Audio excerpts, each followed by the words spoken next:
Hello everyone, आज हम लोग जानेंगे दांतों में कीड़ा कैसे लगता है और इसको कैसे रोका जाता है। अगर लग जाता है तो इसका क्या इलाज है। दांतों में कीड़ा लगने का मतलब ये नहीं कि वो आर्म है। जैसे लोग सोचते हैं कि दांतों में कीड़ा लग गया तो ये वैसा कीड़ा है, और आप यूट्यूब पे वीडियो देखेंगे तो बहुत सारे मिल जाएंगे जिसमें उन्होंने बताया है कि दांतों के कीड़े को 1 मिनट में निकाला जाए। और फिर बहुत लोग कहते हैं कि उन्होंने निकाल के दिखाया भी है कि कीड़ा कैसा होता है। तो ये सब दिमाग का इल्यूज़न है। दांतों में से ऐसा कोई कीड़ा निकलता ही नहीं है जैसा इसमें दिखाया गया। बहुत सारी वीडियोज़ हैं गूगल पे और यूट्यूब पे। ये सब एक भ्रम है और इससे आपको बचना चाहिए। ये तो हम लोग बच्चों को डराने के लिए कहते हैं कि आप चॉकलेट खाएंगे तो दांतों में कीड़ा लग जाएगा, जिससे बच्चा डरे। देख सकते हैं आप इस बच्चे के कितने दांत में कीड़े लगे हुए हैं। ये देखिए दांत का पार्ट है। सबसे ऊपरी लेयर इनेमल होती है, फिर उसके बाद डेंटिन आता है, फिर पल्प आता है। तो हमारे माउथ में बहुत सारे बैक्टीरिया प्रेजेंट होते हैं। बैक्टीरिया हर जगह होते हैं, उसमें से कुछ गुड बैक्टीरिया होते हैं, कुछ बैड बैक्टीरिया होते हैं। तो बैड बैक्टीरिया जो होते हैं, बैक्टीरिया ऐसा नहीं है कि बैक्टीरिया को आप कह सकते हैं कि बैक्टीरिया ही वार्म है। जैसे लोग कहें कि बैक्टीरिया तो है ना, तो भी तो कीड़ा हुआ। नहीं, बैक्टीरिया हर जगह प्रेजेंट होता है। बैक्टीरिया को आप अपने नग्न आँखों से देख भी नहीं सकते हैं। कीड़ा को तो आप देख सकते हैं, तो बैक्टीरिया कीड़ा नहीं हो सकता है। तो जो बैक्टीरिया होते हैं वो जो हम लोग जो भी खाना खाते हैं, जैसे कुछ भी खाएं तो हमारे फूड को जो होता है वो एसिड में कन्वर्ट कर देता है। और जो इनेमल होता है वो बेसिक नेचर का होता है। तो एसिड और बेस मिलके, जानते ही आप क्यों न्यूट्रलाइज कर देते दूसरे को। तो जो हमारा वाइट वाला पोर्शन इनेमल की होती है, जो कि ह्यूमन बॉडी में सबसे ज़्यादा स्ट्रॉन्ग होती है, तो हार्ड होती है, तो उसको जो होता है वो ख़त्म कर देता है। धीरे धीरे वो काला हो जाता है। तो सबसे पहले तो जो कीड़ा होता है वो इनेमल में ही लगता है।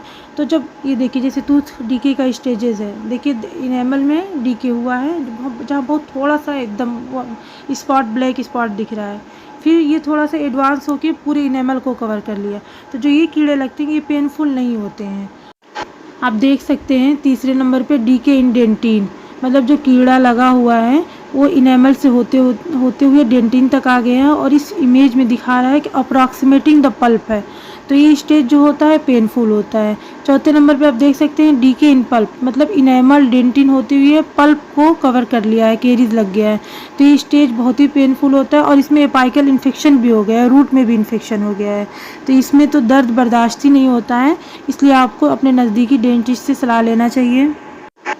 इसमें आप देख सकते हैं इनेमल डीके हुआ है, हल्का सा कीड़ा लगा हुआ है।